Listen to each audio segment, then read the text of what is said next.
We're at the Guthrie Theatre, and tonight is a performance of Tales from the Charred Underbelly of the Yule Log. So it seems we need a quarter rest on bar 3. We've been doing this how many years? Since the 90s. 95, I think. So from the old Guthrie to the new Guthrie and into the future. I first got the idea as a storyteller when I was in a kitchen at a party, where the best place is, always the kitchen. And it was at Patty Lynch's house, who was a producer of Brass Tacks in the early 80s. And she heard me just talking, and she said, "Do you want to do that on stage?" And I said, "What?" And she goes, "Just what you did in the kitchen." I try to relax, and I drink a lot of coffee at the same time.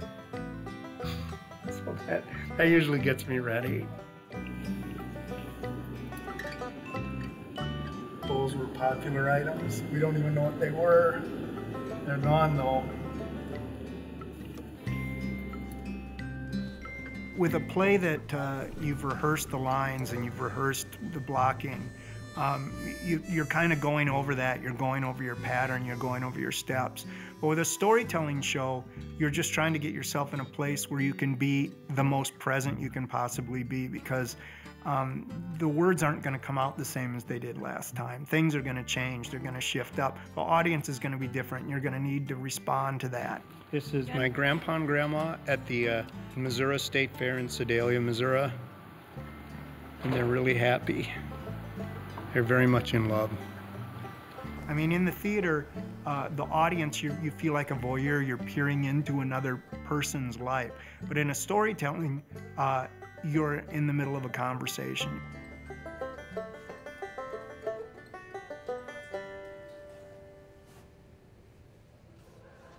Man, I love my grandpa. He always smells like tractor grease, even in church. He can back up a trailer into a thimble, and always referred to my guinea pig as livestock.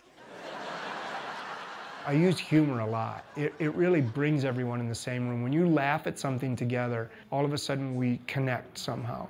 People say, "What's the difference between a stand-up comedian and what you do?" And I say, well, a stand-up comedian closes a door with a joke. They're aiming for the joke. But if you're a storyteller, you're opening a door with a joke. That's how you get in. And now that you're in, it seems to me a terrible waste to not dig around a little bit, you know, and get to something more important. And I open up the present, and there it is, a P-40B Warbird, an airplane. I mean, this thing has got hand controls and a gasoline-powered engine. This isn't a toy. This is something a man would play with. And a storytelling should never be memorized words, or you're passing words. A good storytelling is an imagery. You're trying to create an image, a situation in somebody's mind, and let their imagination fill it all in. Because that's what's important, is what we conjure in the people that are there to hear the stories. And I look over at my dad, and my dad is looking at me. My dad, the pilot in real life, is looking at me, and he smiles. I know people that think you're doing the same thing every night. You're never doing the same thing twice.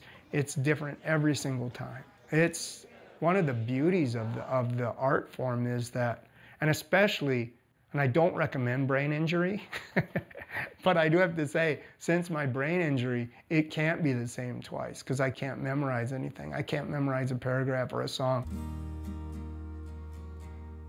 Playwright Kevin Kling is in satisfactory condition today after he was involved in a motorcycle accident over the weekend.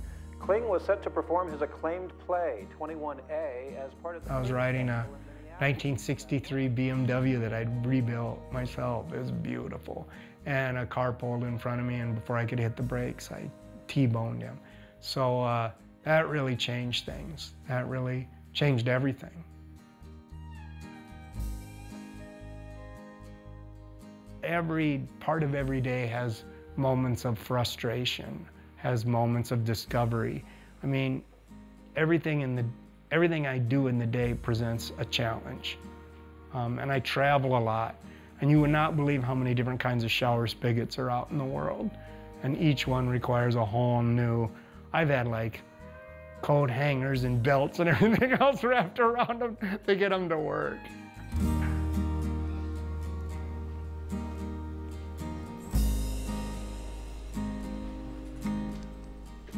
This puppet is from play called Flight that I did at Open Eye Theater a few years back. Mike Summers made this puppet and manipulated him, and he's got one arm and one wing. And it was a bit based on my motorcycle accident, but it was also based on the transformation, how we transform from one thing to another as life goes on, and what that means and what that takes. Every year I do a project with Open Eye Theater. It's this beautiful little gem of a theater in South Minneapolis. And it gives me a chance to push the boundaries. Every artist needs to experiment and risk, and it's my one chance a year where I get to find out what I'm made of. Every year now for the past 5-6 years, I've worked with the same artists, Michelle Kenny and Jacqueline Olton on cellos, Mike Summers with the visual stuff, and Simone Perrin on accordion and vocals, and it's just a blast. I would describe Kevin as a keen observer of the human condition. The way he observes, it's mundane, it's everyday, it's what we kind of don't notice, but he can heighten it in such a way that it becomes very profound, and it reminds us that the mundane, the everyday, that there's really joy and knowledge in just what's right in front of us. Interact Theater is a theater of performers with and without disabilities, and I've worked with them for the past 15 years. But after the motorcycle accident, it really kicked in, and they really helped pull me back creatively.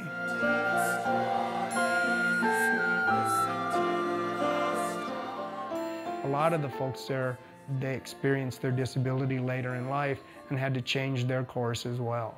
When you're born with a disability, like I was born with a disability and I didn't even think about it. I mean, it's just the way you are.